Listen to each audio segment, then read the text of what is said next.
Doctor Jaime, es para mí un verdadero honor posesionarlo a usted como miembro de la Junta del Banco de la República.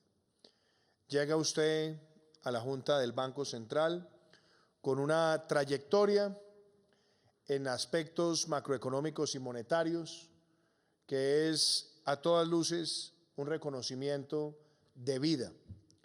Usted fue asesor de la Junta Monetaria, miembro de la Junta Monetaria de nuestro país. Fue también usted decano de Economía de la Universidad Javeriana. Estuvo en el Fondo Monetario Internacional muchos años. Estuvo también en el Banco Mundial muchos años. Participó en grandes procesos de reforma de políticas monetarias en todo el mundo. Recordamos muchos lo que fue su trabajo al lado del profesor Jeffrey Sachs en toda la construcción de una nueva política macroeconómica, monetaria, cambiaria y crediticia en Polonia, en los albores del gobierno de Lech Walesa. También su trabajo en Ucrania, sus múltiples consultorías con la Reserva Federal y otros organismos internacionales también, y sabemos de su gran devoción académica soportada por la condición que tiene usted de unir dos importantes profesiones, la de ser abogado y la de ser también doctorado en Economía de la Universidad de Boston. Esa trayectoria lo acredita a usted como miembro de una junta que tiene la vocación constitucional de su independencia para ser autoridad monetaria, cambiaria y crediticia, y también la de actuar de manera rápida, patriótica y oportuna frente a las necesidades que tiene nuestro país derivadas de una pandemia que golpea a la humanidad desde hace más de un año. Durante este año, doctor Jaime, hemos visto cómo el mundo reacciona ante un enemigo invisible, un enemigo que nos ha arrebatado en nuestro país más de 60.000 vidas y en todo el mundo más de 2.600.000 vidas. Vemos cómo esta pandemia exacerba las capacidades de respuesta a los sistemas de salud de las naciones más desarrolladas y vemos también cómo pone en reto permanente a la actividad económica y social, porque se trata de una enfermedad que se crece en la interacción humana. Pero hemos visto también cómo a lo largo de este año se han buscado todo tipo de instrumentos de carácter económico y social para enfrentar la pandemia. Y debemos reconocer que para enfrentarla no existen dilemas, como muchos trataron de presentarlo en todo el planeta. Recién empezó la pandemia, donde se trataba de oponer el desarrollo económico y social a la protección de la vida y de la salud. Esta pandemia exige que en simultánea protejamos la salud y la vida y la capacidad de respuesta del sistema de salud y que protejamos el desarrollo económico y social. Sin buen desarrollo económico y social no hay salud y sin buena salud no hay desarrollo económico y social. Luego no hay ningún tipo de oposición a tener ese tipo de acción simultánea en esos dos frentes. Y esa ha sido la línea de nuestro gobierno. Yo le agradezco al ministro Alberto Carrasquilla cómo desde el primer día ayudó a configurar una capacidad de respuesta tal que nos permitiera a nosotros no solamente dotar al sistema de salud de las capacidades para enfrentar la pandemia, sino también proteger a los más vulnerables. Y lo pongo además en un contexto, doctor Leonardo Villar. Colombia cerró el año 2019 con un crecimiento económico por encima del promedio mundial, por encima del promedio regional, por encima del promedio de la OCDE. Cerró el año 2019 con el menor déficit fiscal de los últimos 7 u 8 años y con el primer superávit fiscal primario desde que existe en Colombia la regla fiscal. Eso, además, soportado por un aumento del recaudo cercano al 10%. Las proyecciones de crecimiento, empezando el año 2020, nos mostraban un camino lleno de ilusiones soportadas en meses de enero y febrero, donde el crecimiento de la economía estuvo por encima del 4%. Pero llegó la pandemia, nos golpeó, tomamos las decisiones rápidas, que fueron claras, que nos permitieron duplicar las unidades de cuidado intensivo, aumentar la capacidad de pruebas, desarrollar la estrategia PRAS, remunerar la red del Servicio Hospitalario Nacional por capacidad disponible de atender pacientes. Y logramos poner en marcha programas sociales y de protección del empleo sin precedentes en Colombia. Se creó el ingreso solidario, que ha llegado casi a 4 millones de hogares. Un ingreso solidario que ha llevado transferencias no condicionadas de las familias más vulnerables para evitar retrocesos sustanciales en materia de pobreza. Se creó la devolución del IVA, que ya llega a 2 millones de hogares.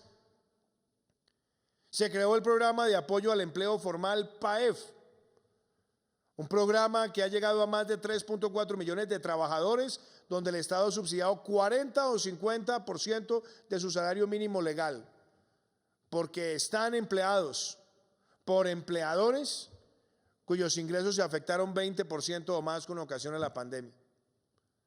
Se pusieron en funcionamiento esquemas de garantías para proteger el empleo y brindarle además liquidez a la micro, pequeña, mediana y gran empresa en el país, con garantías hasta del 90%. Y pudimos también dar giros extraordinarios de familias en acción, jóvenes en acción y adulto mayor.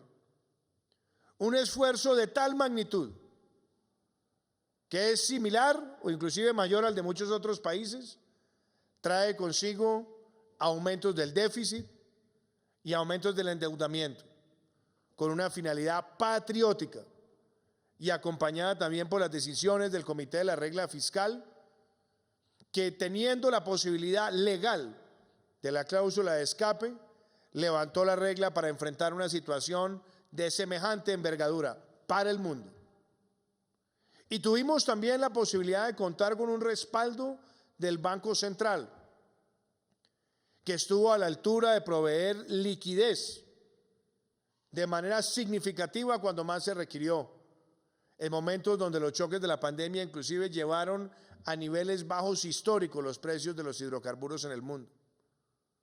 Y eso muestra que hay una gran capacidad articulada, institucional, en la independencia de poderes, pero en la colaboración armónica para atender estas necesidades. Y eso nos lleva hoy a tener que hacer una gran reflexión. Tenemos que proteger a los más vulnerables.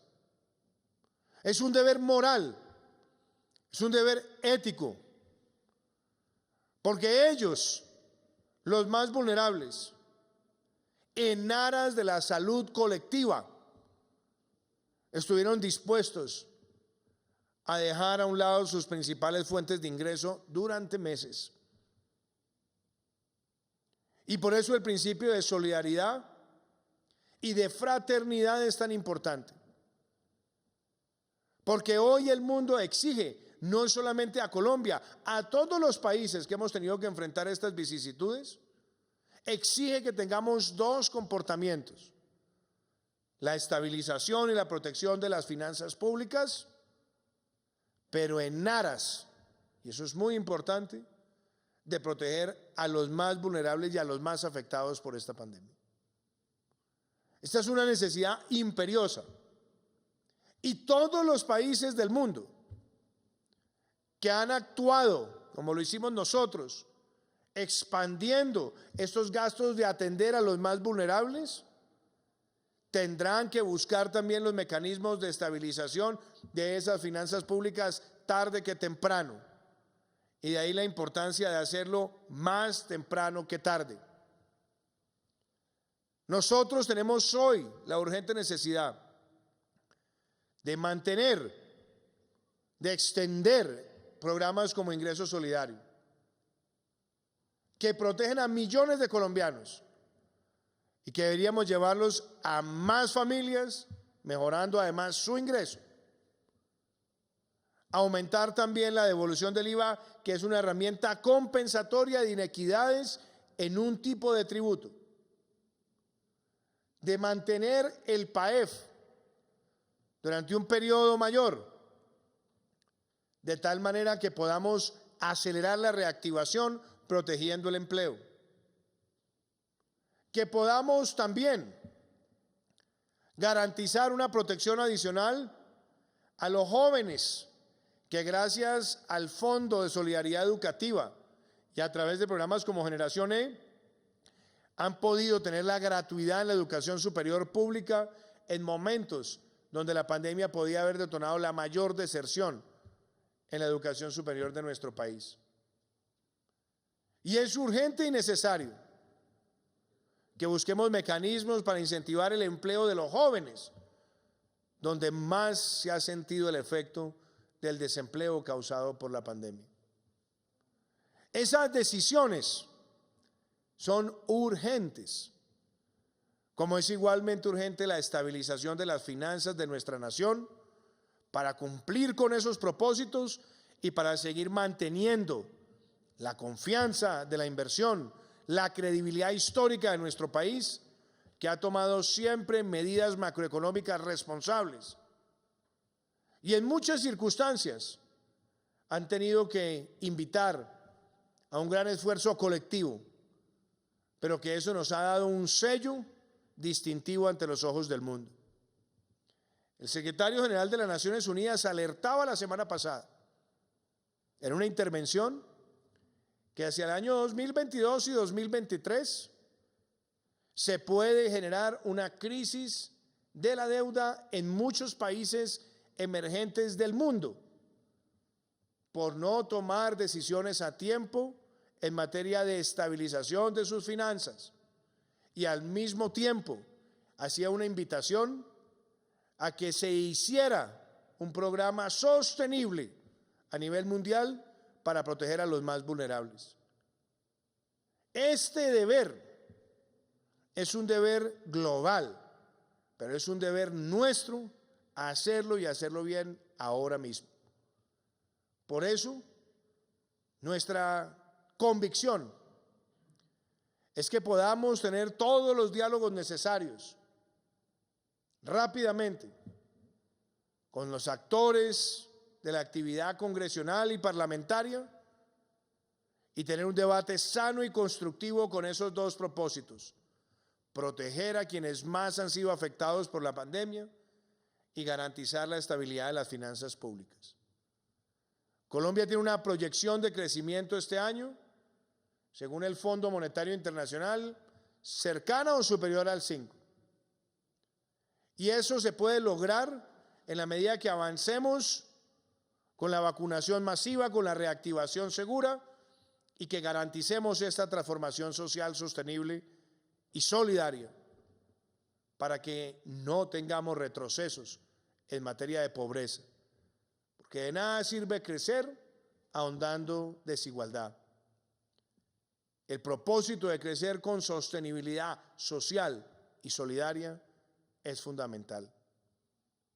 Y hago esta mención porque tanto la política fiscal como la política monetaria tienen que ir de la mano en estos propósitos, porque el propósito es Colombia. Y eso implica que todas las medidas importantes en materia fiscal también estén acompañadas por las decisiones de la política monetaria, que mantengan activa la capacidad de controlar la inflación, pero de garantizar también los flujos de liquidez suficientes para que la actividad económica sea dinámica en el año que más lo necesitamos. No tengo duda, doctor Jaime, que llega usted a la Junta del Banco de la República a aportar con su experiencia académica, teórica, pero sobre todo práctica, y que se une usted a un destacado grupo de codirectores, donde hay personas jóvenes con gran trayectoria, personas que también llevan un trasegar de años en la labor al servicio de la macroeconomía de nuestro país, y llega usted a aportar con su independencia y su carácter y su forma de analizar las circunstancias económicas, para que este año todos trabajemos en ese propósito, en el propósito de ver a Colombia crecer cerca o superior al 5%, de ver a nuestro país recuperar empleo, de ver a nuestro país posicionarse en la región como lo ha hecho siempre, como ese lugar donde la seriedad en la política macroeconómica y en la política social nos hace ser referentes para que desde nuestra forma de producir políticas públicas podamos también compartirlas con el mundo entero. Así que, doctor Jaime, para usted mis mejores deseos, para todos los miembros de la Junta y, por supuesto, que este sea el año donde Colombia se recupere de un año doloroso que fue el año 2020, que golpeó a muchos países de la región. Nosotros, en términos de contagios por millón y muertes por millón, terminamos el año 2020 luciendo mucho mejor que muchos países del mundo y de la región. Nuestra economía se vio afectada con un decrecimiento del menos 6.8, pero vimos otros países de la región con decrecimientos aún más pronunciados y con números de muertes y contagios por millón realmente muy por encima de los nuestros. Por eso, cuando analizamos cómo Colombia manejó en un año de tanta incertidumbre y donde apenas estábamos familiarizándonos con este virus, cómo se manejaron las decisiones en materia de salud y en materia económica, yo creo que Colombia ha mostrado siempre su coherencia, su claridad y el deseo de conciliar la protección de la vida y la salud con el desarrollo económico y social. Y queremos y necesitamos que así se mantenga. Muchísimas gracias.